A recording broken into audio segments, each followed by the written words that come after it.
The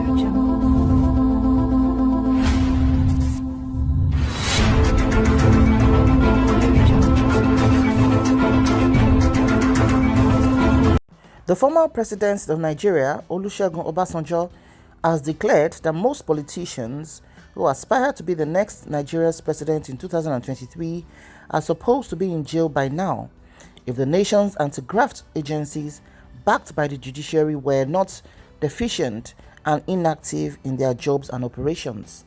Hello everyone, welcome to the news. Obasanjo, who delivered a speech tagged Africa Narrative with Nigeria's Situation at the International Symposium organized to mark his 85th birthday in Abeokuta, Ogun State capital on Saturday, said majority of the presidential aspirants so far declared or running around the country in order to gather electorate votes are falling short of character, integrity, and patriotism required to govern the country. The former president made this statement barely a week after he has received Atiku Abubakar, ex-vice president and the leading presidential aspirant in the People's Democratic Party (PDP), to his abode on the Hilton Towers of Olusegun Obasanjo Presidential Library in Abeokuta.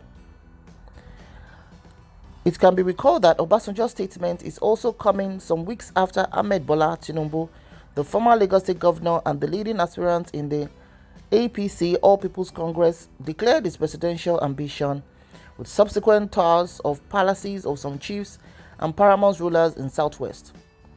Obasanjo, while advising Nigerians to be wary of corrupt, nepotic, unpatriotic, and incompetent presidential aspirant as next president, requested Nigerian electorate to choose educated and competent politicians with track records and performance, whose personality and character could be x-rayed and profiled from birth, and not to choose president on the altar of ethnic, religion, or religious jingoism.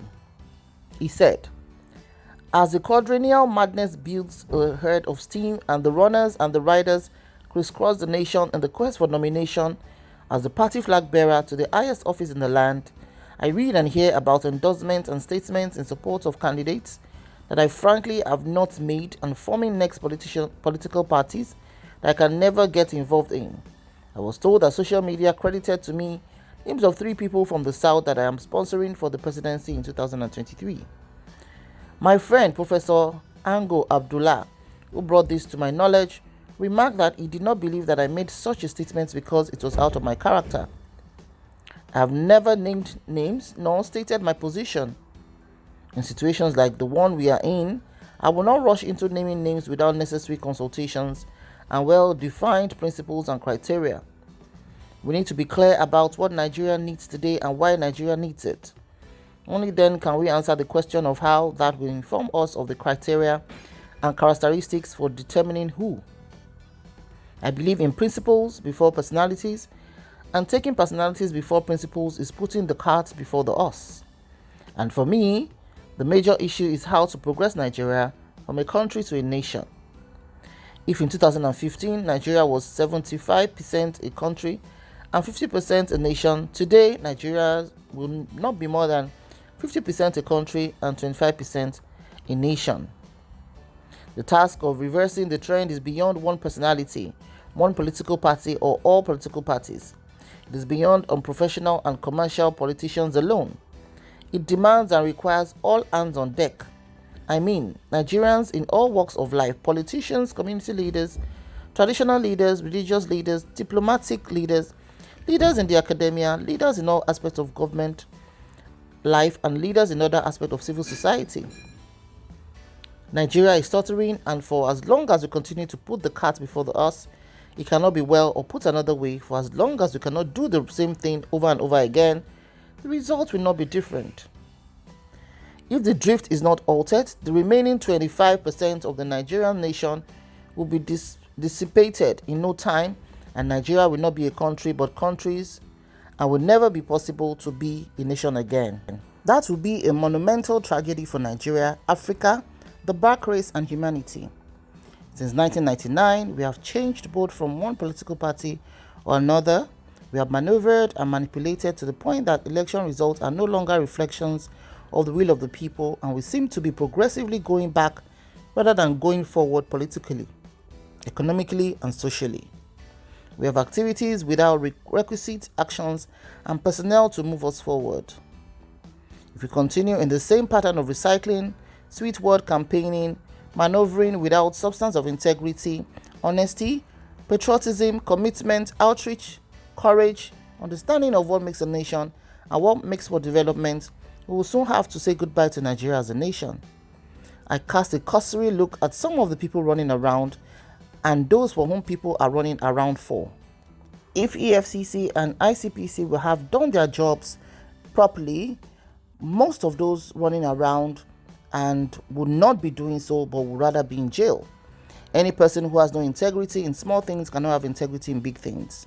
Fixing Nigeria must begin on the principles of nation building, not necessarily on emotion, sentiment, euphoria, ignorance, incompetence, ethnicity, nepotism, bigotry, sectionalism, regionalism, religion, or class.